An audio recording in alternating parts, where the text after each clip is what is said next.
sehat semua, selamat datang kembali ke channel YouTube aku, Apoteker Devintarani. Nah, apa kabar kalian semua? Semoga kalian selalu dilimpahkan rezeki berkah, sehat, dan selalu dipermudah segala urusan kalian.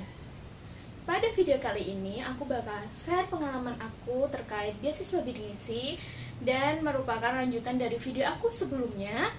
Dan kali ini aku bakal ceritain pengalaman aku gimana aku bisa jadi seorang apoteker melalui tahap-tahap yang lumayan, ya kalau diinget-inget tuh lumayan bikin kok bisa ya aku dulu ngelewatin kayak gitu ya. Tapi sekarang aku udah bisa menjadi seorang apoteker dengan pembiayaan beasiswa bidik misi. Penasaran kan kalian gimana sih pengalaman aku bisa kuliah gratis dan sekarang bisa menjadi apoteker? Simak aja yuk videonya bagaimana. Nah, cerita bagaimana aku bisa mendapatkan beasiswa ini, aku tuh bermula saat kurang lebih kelas 3 SMP gitu. Jadi aku tuh basicnya dulu pas SD, SMP itu aku sekolah di SMP dan SD negeri. Jadi dulu aku tuh sekolahnya di SD dan SMP negeri. Kemudian saat kelas 3 SMP itu aku bertekad untuk bisa gimana caranya tuh aku harus bisa masuk ke SMA negeri juga kayak gitu. Jadi biar aku mikirnya tuh kalau di sekolah di SMA negeri saat itu tuh aku bakal ada jalan ekspres gitu untuk masuk ke universitas yang favorit gitu. Jadi universitas-universitas yang memang di situ terkenal banyak anak pinternya kayak gitu. Jadi aku tuh dulu berpikir kalau aku harus sekolah di SMA negeri supaya aku bisa lebih mudah untuk masuk ke perguruan tinggi negeri juga kayak gitu. Nah, akhirnya saat itu tuh aku kelas 3 SMP, aku tuh mikir gimana ya dengan basicnya aku juga nggak pinter-pinter banget gitu di SMP negeri itu. Jadi ya masih ranks 3 besar kayak gitu dari kelas 1 sampai kelas 3 SMP. Terus aku mikir di akhir kelas 3 SMP itu sekitar setengah tahunan sebelum aku lulus kayak gitu tuh, aku mikir yaudahlah aku ambil les tambahan aja gitu. Terus aku beraniin bilang sama ibu, basicnya kan aku udah nggak ada bapak itu dari aku kelas 2 SMP. Jadi kelas 2 SMP awal aku sekitar masuk 1 bulan aku di usia atau di kelas 2 SMP itu bapak aku meninggal. Jadi bapak aku serangan jantung kemudian meninggal dunia. Setelah itu aku full pembiayaannya ditanggung oleh ibu gitu. Dan saat itu juga ibu juga harus membiayai kakak aku yang kuliah di fakultas keperawatan yang baru aja masuk di semester 3 atau semester 2 kayak gitu. Nah, akhirnya saat aku kelas 3 itu aku lanjutin ambil les ya di kayak kelompok bimbel gitu, tapi bukan yang kayak yang favorit banget gitu, enggak, tapi lumayan lah di situ tuh nyampur gitu, dari yang SMP favorit banget, SMP favorit biasa, SMP yang biasa aja kayak gitu tuh nyampur. Jadi senangnya aku tuh di situ aku bisa bertukar pikiran gitu di antara pengalaman belajar kita di berbagai SMP itu gitu. Nah, akhirnya setelah sekitar setengah tahun itu aku les di situ, akhirnya tiba saatnya lah saat itu tuh kelulusan kan. Alhamdulillahnya tuh bisa lulus itu. Ya meskipun nilai aku tuh nggak tahu kenapa ya, dari dulu kecil tuh kalau untuk mengikuti pelajaran tuh oke, tapi kalau untuk mendapat nilai yang bagus banget saat kelulusan tuh kayak susah gitu buat aku. Jadi nilaiku tuh pasti di tengah-tengah, nggak bagus juga enggak, jelek juga enggak gitu, tapi lulus, alhamdulillahnya lulus gitu. Terakhirnya aku lulus. Nah, pas aku masuk SMA itu tuh ada tahap dimana seingat aku tuh ada ujian masuk SMA juga, ada tertulis sama NEM kalau nggak salah gitu. Nah, terus kalau di daerahku ya itu tuh ada SMA favoritnya tuh SMA negeri 1 gitu. Nah, terus aku nyobalah masuk ke sana gitu, ikut tes kalau nggak salah, ikut tes terus pengumuman gitu. Nah, pengumuman itu aku nggak ada yang nemenin lihat pengumumannya, jadi aku tuh sendiri gitu, yang lain tuh ditemenin bapak-bapaknya, kakak-kakaknya yang tinggi-tinggi gitu, dan aku tuh sendirian ke situ gitu, ngecek aku lulus nggak tuh sendirian. Sedangkan pengumumannya saat itu tuh belum online dong, jadi masih di papan-papan gitu. Nah, di saat teman-teman aku yang lain yang saat itu calon siswa di SMA negeri itu lihatin pengumumannya tuh sama orang tuanya gitu, yang bapaknya, kakaknya super tinggi-tinggi itu, dan saat itu tuh bener-bener pengumuman ini belum ada yang online gitu. Jadi pengumuman kita tuh masih di papan, bayangkan dong, papan yang kayak papan tulis gitu kan, atau di kalau nggak salah kayak papan pengumuman di sekolah juga ya, itu tuh ditempel gitu nama semuanya itu, harus liatin dong kecil-kecil dari atas gitu sampai bawah. Terus aku liatin, aduh namaku kok nggak ada ya, namaku kok nggak ada ya, sampai itu tuh bener-bener bayangkan kalau kayak kalian tuh lagi ngerebutin sesuatu gitu kan, jadi itu berdumpel-dumpel gitu di situ. Dan bayangkan aku yang tingginya tuh nggak ada sepundaknya bapak-bapak itu tuh gitu, ya ampun, bener-bener aduh kena sikul lah, kena badan lah, kena apa gitu, dan bener-bener nggak fokus. Dan itu akhirnya aduh kayaknya nggak keterima nih aku kayak gitu kan, akhirnya kayaknya nggak keterima, ya udahlah, ya udah gitu. Terus dengan polosnya gitu aku nyesel banget sih saat itu. Jadi dengan polosnya aku udah ya udahlah, nggak keterima kan kayak gitu. Terus akhirnya aku pulang, aku bilang sama ibuku, Bu, aku nggak keterima kayak gitu. Terus gimana kayak gitu kan. Nah terus akhirnya saat itu aku juga pusing juga sama kakakku yang perawat itu, dia juga mikir gini, aduh posisinya nilai ujian aku NEM itu kalau masuk di SMA negeri saat itu yang tarafnya tuh misal SMA 1, 2, 3 gitu, ini yang 3 ini yang taraf nilainya udah lumayan rendah gitu tuh, aku masih kurang 0, sekian gitu. Jadi cuma sedikit banget, itu tuh paling cuma satu soal dong, pokoknya sedikit banget aku, dan itu tuh tetap gak bisa keterima kan gitu. Terakhirnya ya udah aku bilang, ya udah deh Bu, terserah, yang penting sekolah aja gitu. Terus ibuku tuh berpikir kalau aku tuh di sekolahnya di tempat yang sama dengan kakak-kakak aku dong. Jadi di SMA Muhammadiyah 1 Sragen gitu tuh, dari rumah aku tuh deket banget, paling cuma ya ampun, aduh berapa kilo, nggak nyampe lah 2 kilo mungkin ya, 2 kiloan lah. Jadi itu tuh SMA kakak aku yang pertama, SMA kakak aku yang kedua, dan sekarang aku juga di situ dong. Astaga, aku juga mikir, ya ampun, aku tuh dulu nggak mau banget sekolah di swasta, aku pengennya tetap lanjut ke negeri dong, biar kepikiranku tuh aduh pengen kuliah di negeri gitu kan.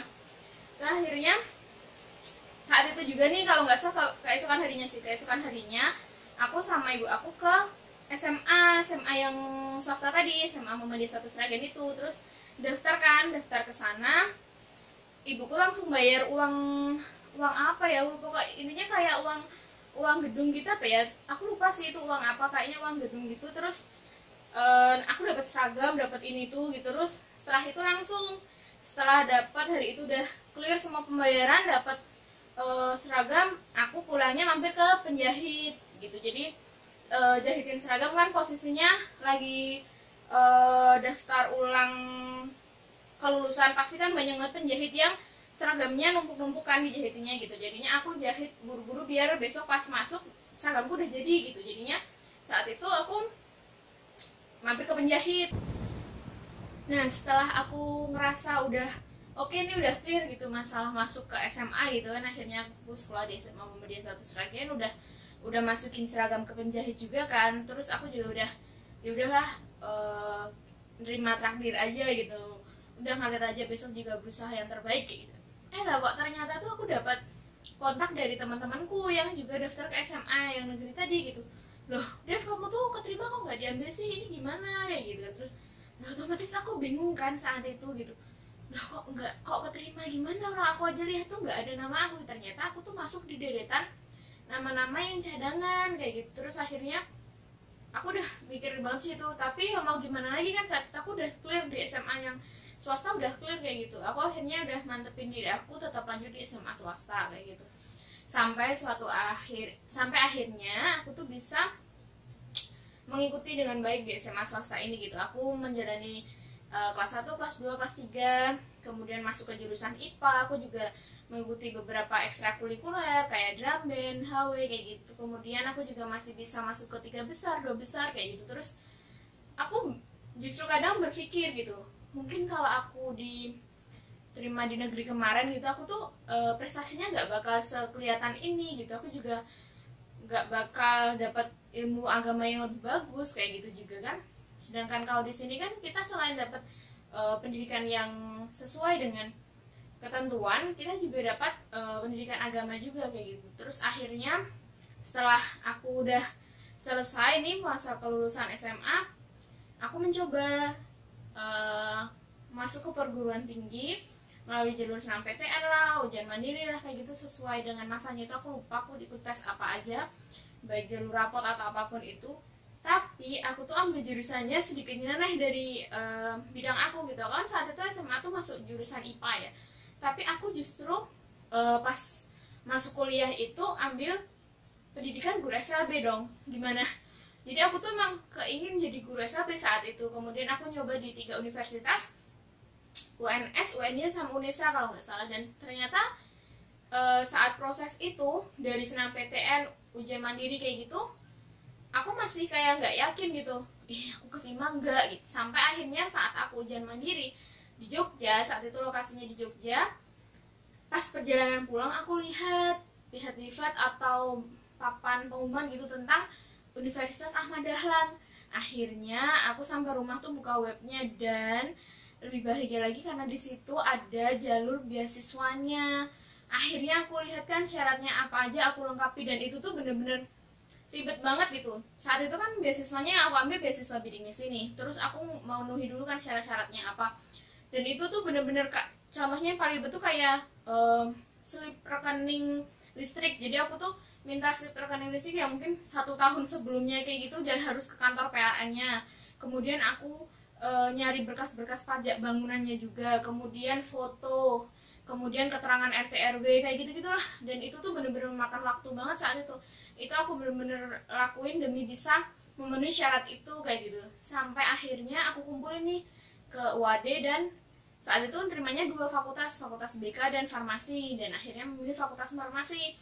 Nah, nggak lama setelah itu, mungkin 2 mingguan kali ya, 2 mingguan tuh ada pihak Universitas Ahmad Dahlan, nah datang kan gitu, naik mobil, aku lihat logonya kok UAD gitu kan, terus datang. Nah lucunya lagi, saat keadaan ini itu posisinya rumah aku tuh habis direnovasi kayak gitu. Jadi itu tuh emang proses renovasinya itu kondisinya saat itu memang karena kakak aku baru lulus, kemudian juga memang harus direnovasi sih. Menurut aku juga posisinya juga itu bukan lagi keinginan tapi udah kebutuhan gitu. Akhirnya renovasi, belum selesai renovasinya, tapi aku tuh orangnya nggak bisa diem waktu SMA tuh. Jadi karena libur dari SMA ke kuliah itu kan lumayan ya, ada beberapa bulan gitu, aku tuh jualan cilok dong di rumah. Jadi aku jualan cilok, tela-tela kayak gitu, minuman es apa gitu untuk ngisi waktu luang aku. Ya meskipun hasilnya tuh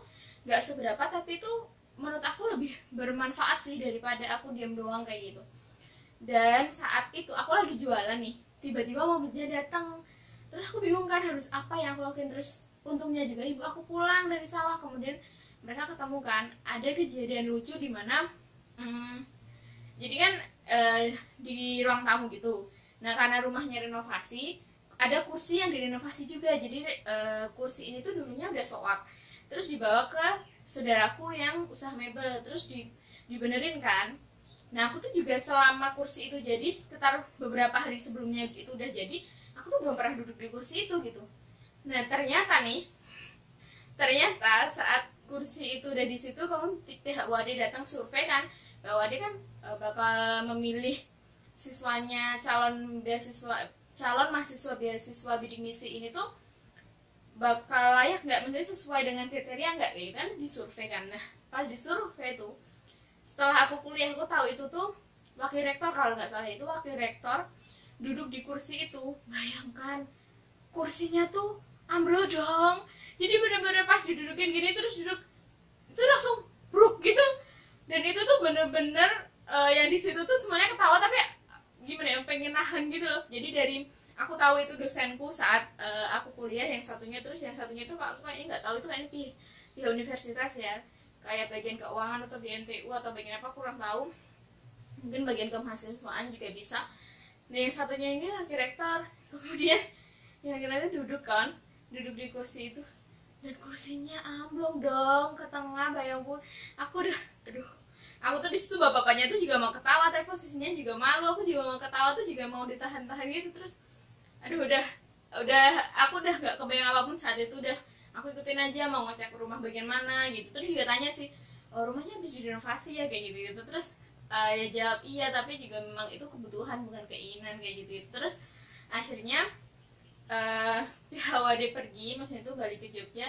Nah sebelum balik itu ada kata-kata kayak gini, Bu, kalau udah disurvei gini sekitar 70% bakal keterima kayak gitu. Terus aku inget banget ini tuh pengumuman kan, sekitar 2 minggu setelah itulah ada pengumuman. Jadi kalau misal hari ini pengumuman UAD, besok tuh pengumuman UM ku gitu, jadi ujian mandiriku tuh besok. Terus hari ini aku nih ngaca kan di UAD, alhamdulillahnya aku tuh lolos kuliah sebagai mahasiswa bidik misi kayak gitu. Terus aku udah senang tuh, keterima nih gitu. Terus tapi aku masih ada keinginan besok gimana ya aku sebagai yang kemarin aku ujian mandiri lolos nggak, dan ternyata itu nggak lolos dong. Jadi aku udah bela-belain tes ke Jogja, ambil 3 univ yang tadi ada guru SLB-nya, pendidikan guru SLB itu juga kayak percuma gitu. Akhirnya aku juga ya nggak keterima kayak gitu. Dan akhirnya ibu juga udah senang, keluarga juga udah senang aku bisa keterima dengan beasiswa kayak gitu. Terus kerennya lagi beasiswa ini tuh dari awal aku masuk tuh free. Jadi bener-bener aku tuh nggak bayar apapun, kayak uang pangkal, uang gedung kayak gitu tuh nggak sama sekali. Jadi aku bener-bener datang, kemudian ada pembinaan orang tua sama siswa bidik misi saat itu, terus dikasih penjelasan apa-apa yang harus dilakukan, apa-apa yang kewajiban kita kayak gitu. Akhirnya sekitar 2 harian, yaitu proses pembekalan. Di hari yang terakhir ini aku cari kos. Jadi sebenarnya mahasiswa bidik misi itu dapat living cost, tapi cuma sekedar living cost, jadi bener-bener biaya kehidupan sehari-hari kayak gitu. Jadi per bulan dikasih uang 600-700 ribu, itu tuh bener-bener itu tuh ya uang segitu tuh buat makan kayak gitu, buat makan kamu. Kalau emang itu kurang ya keluarga harus bisa ngasih, tapi kalau emang itu lebih ya alhamdulillah kayak gitu. Terus ada pilihan saat itu, aku tinggal di asrama atau aku tinggal di kos. Nah karena aku belum ada kendaraan bermotor saat itu, sedangkan asrama dan kampusku, kampus unit aku yang di Fakultas Farmasi itu lumayan jauh, akhirnya aku cari kos di sekitar kampus. Terus aku kuliah kayak biasanya kayak mahasiswa lain. Nah sayangnya lagi aku kan Fakultas Farmasi nih, banyak banget mata kuliah yang mewajibkan praktek. Itu tuh kalau sekedar buku itu kita cari sendiri, kalau sekedar kayak alat-alat praktikum itu juga kita bayar sendiri. Tapi kalau untuk praktikumnya kita udah nggak bayar. Jadi cuma yang berkaitan dengan SPP itu semuanya free dari pihak bidik misi. Cuma kalau untuk pendukungnya, misal kayak kita beli buku atau apa, itu kan bukan hal yang wajib semua siswa harus beli. Nah jadi itu tuh kita yang bayar. Nah setelah aku mulai dengan kuliah sebagai mahasiswa beasiswa bidik misi ini, aku lakukan ya kayak mahasiswa biasanya, nggak ada perbedaan di antara kita. NIM pun juga mirip, nggak ada bedanya gitu. Terus aku udah bisa laluin dari semua semester sampai ke semester 8, dan akhirnya aku lulus dari sarjana farmasi. Kemudian beasiswa bidik misi ini memberi kesempatan lagi untuk kita sarjana farmasi bisa lanjut ke profesi apoteker dengan biaya gratis lagi. Jadi bener-bener alhamdulillah banget gitu loh, beasiswa ini tuh keren banget gitu. Sedangkan kalau kita nggak jadi lanjut jadi apoteker, kita hanya sekedar jadi sarjana farmasi yang nanti tuh untuk kayak nanggung banget gitu belajarnya gitu. Sedangkan kita nambah satu tahun, kita dapat gelar tambahan lagi kayak gitu. Akhirnya kita lanjut lagi pendidikan profesinya 2 semester. Setelah itu aku lulus menjadi sarjana farmasi apoteker dan dibiayai dengan biaya beasiswa bidik misi. Aku bener-bener nggak kebayang sih dulu perjuangannya sampai segitunya gitu. Sampai sekarang aku bisa jadi apoteker dengan bantuan beasiswa bidik misi gitu. Aku bener-bener mengucap terima kasih banget atas kebijakan Kementerian Pendidikan terkait beasiswa-beasiswa yang disalurkan kepada kami mahasiswa-mahasiswa yang kurang mampu namun bisa mengikuti kewajiban akademik dengan baik. Untuk kalian yang merasa ingin kuliah bisa mencapai cita-cita kalian, kemudian juga kalian ada semangat yang kayak aku pengen berjuang nih untuk gapai cita-cita aku kayak gitu. Jangan sampai kalian tuh merasa putus asa, karena bakal banyak banget jalan yang bisa kalian tempuh untuk kalian tuh bisa mewujudkan cita-cita kalian kayak gitu. Nah, itu tadi sedikit video pengalaman aku terkait aku berproses menjadi apoteker dari pendanaan beasiswa bidik misi. Sampai jumpa